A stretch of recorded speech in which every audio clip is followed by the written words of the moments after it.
ஒளியில்லா உலகத்தில் இசையாக நீயே மாறி காற்றில் வீசினாய், காதில் பேசினாய். சர்ப்ரைசிங்காக வந்து நின்ற நபரை கண்டவுடன் பதறிய பெண்.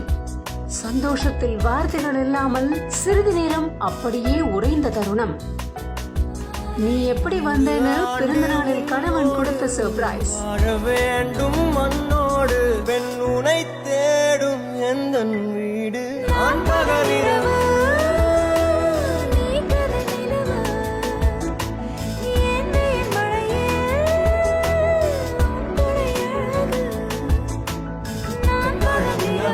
மின்னு நஸ்ரின் அப்படிங்கிற இந்த அடியில இவங்க வீடியோ ஒன்று போஸ்ட் பண்ணிருக்காங்க. இவங்களோட பர்த்டே செலிப்ரேட் பண்ணிட்டு இருக்காங்க. அந்த நேரம் பார்த்து இவங்களோட கணவர் ரொம்ப சர்ப்ரைசிங்கா வெளிநாட்டுல இருந்து வந்திருக்காரு. லான்ச்சிங் அதிசயா ஒன் வேர்ல்ட், அதிசயங்களின் ஆரம்பம்.